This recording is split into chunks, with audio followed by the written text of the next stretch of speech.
안녕하세요. 제니 리딩입니다. 잘 지내셨어요? 여기는 태국 방콕이에요. 방콕에서 여러분과 같이 책을 읽으려고 이렇게 준비를 했습니다.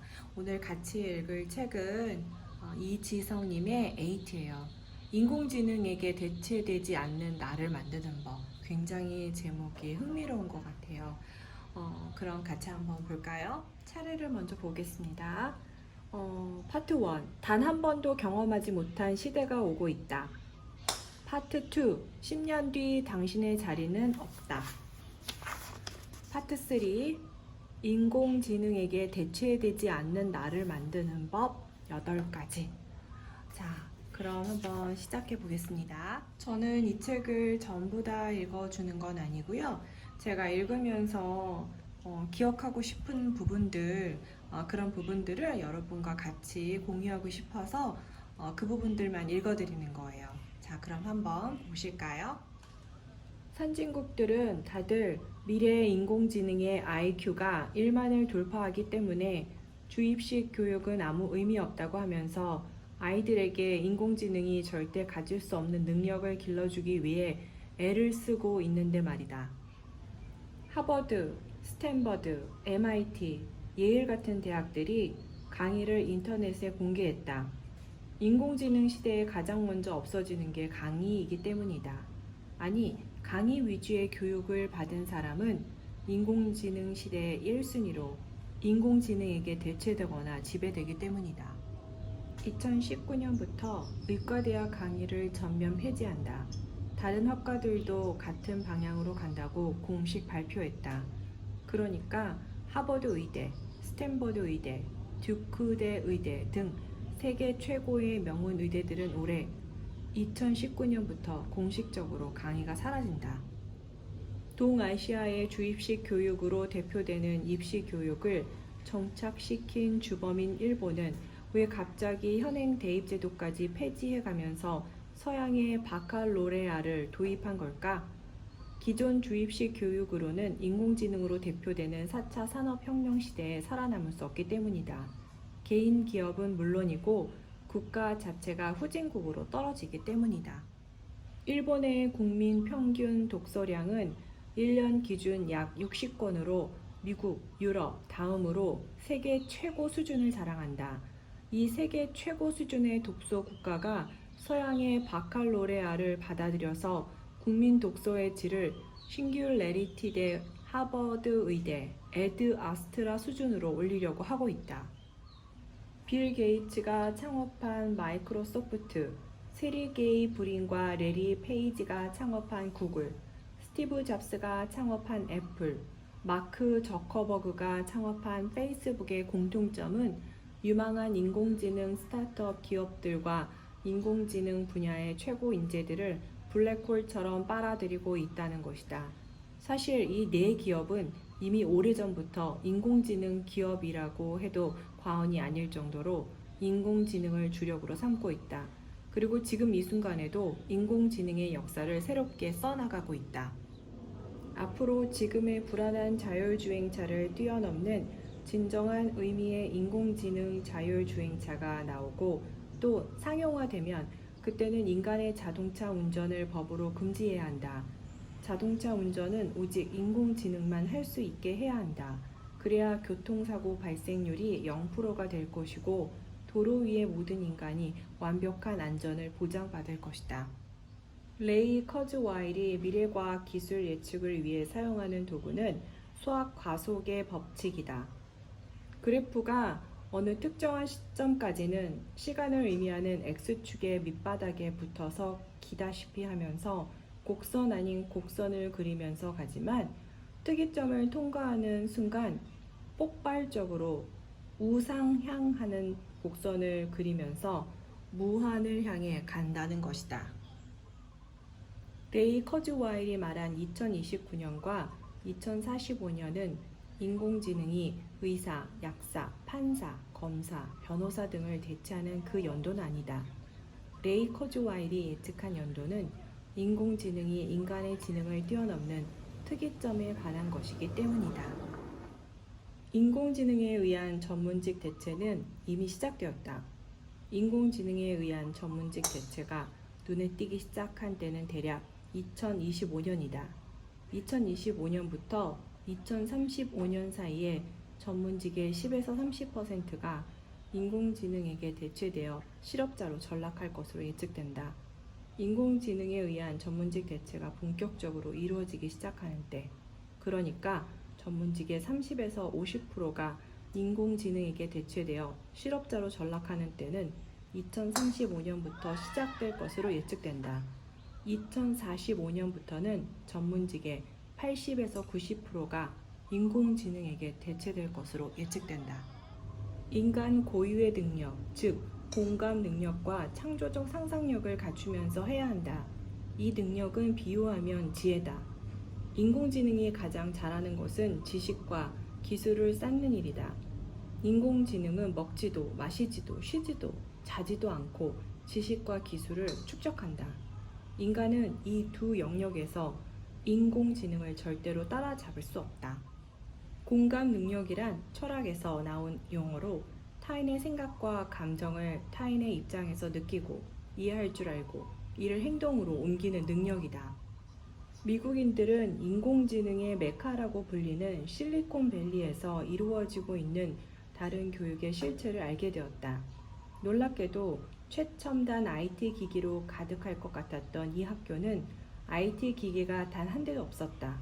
심지어 학생들은 인터넷 사용법도 잘 몰랐다. 대신 이 학교는 컴퓨터가 발명되기 이전 형태의 교실을 운영하고 있었다. 교사는 칠판 앞에서 분필을 들고 가르치고 있었고 아이들은 종이책과 종이노트로 공부하고 있었다. 책장에는 브리테니커 백과사전 전집이 꽂혀 있었고 사물함에는 나무로 만든 장난감, 인형, 찰흙, 바느질 도구 등이 가득했다. 한마디로 실리콘밸리의 사립학교들은 공감 능력과 창조적 상상력을 길러주기 위해 다른 교육을 하고 있다. 실리콘밸리의 상징이라고 할 수 있는 스티브 잡스는 자녀들에게 아이폰과 아이패드 같은 IT 기기를 전혀 주지 않은 것으로 유명하다. 잡스의 유일한 공식 전기를 집필한 월터 아이작슨에 따르면 잡스는 집에서 IT 기기를 철저하게 금지하는 문화를 지키고 있었다. 실리콘밸리의 제왕이라 불리는 빌 게이츠는 자녀들에게 IT 기기 금지 기간을 정해두었는데 무려 14년이었다. 그의 자녀들은 15살이 되어서야 비로소 컴퓨터와 스마트폰 등을 사용할 수 있었다. 하지만 이때도 사용 기간을 엄격하게 제한했다. 실리콘밸리의 기업들은 임직원들의 공감 능력과 창조적 상상력을 위해 디지털을 차단하고 아날로그를 추구하는 문화를 가지고 있다. 인공지능을 탑재한 IT 기기에 중독되어 있을 가능성이 높을 것이다. 하루를 스마트폰으로 시작하고 스마트폰으로 끝내는 일상을 반복하고 있을 가능성이 높을 것이다. 그 대가로 당신은 여러 능력을 상실했을 것이다. 대표적으로 전화번호를 외우는 능력과 스스로 길을 찾아서 운전하는 능력, 그리고 사람들과 가슴을 열고 대화하고 공감하는 능력을 잃어버렸을 것이다. 한마디로 당신은 이미 여러 능력이 인공지능에게 대체되어 있는 상태라고 할 수 있다. 당신이 진정으로 인간다워질 때 당신을 대체할 수 있는 기계란 존재할 수 없다. 몬테소리 교육의 창시자 마리아 몬테소리 교육 철학의 핵심인 자유, 몰입, 성취 등의 가치를 내면화하고 실천하는 아이가 창조적 인재가 된다. 그들은 인공지능이 만들어 나갈 미래에 대해서 잘 알고 있다. 공감 능력과 창조적 상상력을 가진 사람은 인공지능의 주인이 될 수 있지만 그렇지 못한 사람은 인공지능의 노예가 된다는 사실을 잘 알고 있다. 하여 그들은 레오나르도 다빈치나 미켈란젤로 같은 천재들조차 뛰어넘는 인류 최고 수준의 공감 능력과 창조적 상상력을 가진 유치원 아이들에게 주목했다. 그리고 유치원 아이들의 놀이, 학습 방식에 기반한 교육 프로그램을 만들었다. 이제 우리 사회는 새로운 성공의 시대를 준비해야 한다. 인간 중심의 사회로 변화해야 한다. 가정과 학교는 물론이고 기업과 정부도 인간 중심으로 바뀌어야 한다. 그렇게 하지 않으면 우리 사회에 미래란 없다. 피터 틸은 실리콘밸리의 인공지능 천재들이 스승으로 받드는 사람이다. 그리고 인공지능 시대에 우리는 무엇을 준비해야 하는가와 특히 경영자는 무엇을 준비해야 하는가라는 질문에 가장 훌륭한 답을 줄 수 있는 사람이다. 그는 오직 철학이라고 외치고 있다. 특히 인공지능 관련 기업 경영자일수록 치열하게 철학을 하고 있다. 인간 고유의 공감 능력과 창조적 상상력을 극대화시킬 수 있는 도구, 그 어떤 강력한 인공지능도 무찌를 수 있는 최고의 무기가 철학이기 때문이다. 덕분에 지금 철학은 실리콘밸리에서 새로운 전성기를 맞이하고 있다. 이 학교들이 인공지능 시대의 새로운 교육으로 철학을 선택한 이유는 간단하다. 철학은 인간 고유의 능력인 공감 능력과 창조적 상상력을 일깨우는 최고의 도구다. 즉, 철학하는 인간은 인공지능에게 대체될 일이 없다. 아니, 인공지능의 지배자가 된다. 이는 역으로 말하면 철학하는 능력을 갖지 못한 인간은 인공지능에게 대체된다는 것이다. 아니, 인공지능의 노예가 된다는 것이다. 철학적 사고 능력은 트리비움을 통해서 기를 수 있다. 트리비움은 셋을 뜻하는 라틴어 트리와 길을 뜻하는 라틴어 비움의 합성어로 철학을 하는 세 가지 길, 즉 문법학, 논리학, 수사학을 의미한다. 문법학은 철학서를 읽고 내용을 이해하는 것, 논리학은 철학서에서 터득한 철학자의 사고법을 도구 삼아 내 생각을 하는 것, 즉 내 논리를 만드는 것, 수사학은 내 생각을 글로 쓰고 나누는 것, 즉 다른 사람들의 공감을 얻는 것이라고 이해하면 되겠다. 하버드, MIT 같은 세계 최고의 대학들, 실리콘밸리의 사립학교들, 미국, 유럽의 미래형 사립학교들, 일본의 인공지능 시범학교들이 트리비움 중에서도 가장 중요하게 생각하는 것이 있다. 수사학이다. 특히 글쓰기에 중점을 두고 있다. 아마도 당신은 그동안 문학작품을 읽었을 것이다. 그런데 읽기만 하고 끝났을 것이다. 당신만의 독창적인 분석을 한다거나 의견을 갖는다거나 하는 일은 거의 없었을 것이다. 당신의 창의적인 분석과 의견 등을 글로 쓰고 이를 다른 사람들과 나누는 일은 더더욱 없었을 것이다. 하지만 앞으로는 그렇게 해야 한다. 내면의 공감 능력과 창조적 상상력을 일깨우기 위해서 말이다. 인공지능은 윤리, 도덕적 문제를 판단하고 해결하는 능력이 없다. 이는 인간의 영역이다. 윤리, 도덕적 문제를 판단하고 해결하는 능력을 기르고 싶다면 철학, 특히 윤리, 도덕학과 문학의 융합을 추구하라. 인공지능 로봇이 절대 할 수 없는 여행은 무엇일까? 문화 인류학적 여행이다. 물론 인공지능 로봇도 다른 나라의 도시에서 오랫동안 머물 수는 있다. 하지만 그 도시의 사람들과 인격적인 교류를 할 수 없기에 현지 사회와 문화에 깊게 녹아들 수 없다. 나는 인공지능을 공부하면서 한 번씩 이런 생각을 하곤 했다. 어쩌면 인공지능은 더 이상 기계처럼 살고 싶지 않다는, 이제는 진정한 인간의 삶을 살고 싶다는 인류의 오랜 바람에 응답해서 나온 게 아닐까? 네, 이렇게 해서 에이트를 다 읽었습니다. 여러분 어떠셨어요?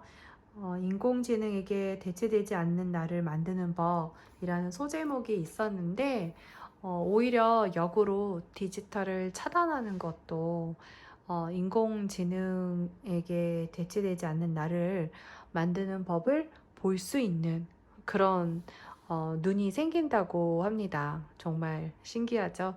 그래서 저도 그런 한번 시간을 좀 가져보려고요. 사실은 스마트폰 없이는 우리가 살 수 없는 사회에 살고 있잖아요. 그런데 오히려 정말 옛날 고전 방식대로 디지털이 없는 그런 시간을 잠깐이라도 갖는 게 굉장히 좋은 그런 아이디어도 떠오르고, 그리고 이렇게 살아야 되겠다라는 그런 생각을 할 수 있는 그런 기회가 주어진대요. 그래서 저도 그런 한번 시간을 가져볼까 하는 그런 생각을 하게 되었어요. 자, 이렇게 저와 계속해서 책을 읽고 싶다면 좋아요, 구독 눌러주세요. 다음에 또 만나요.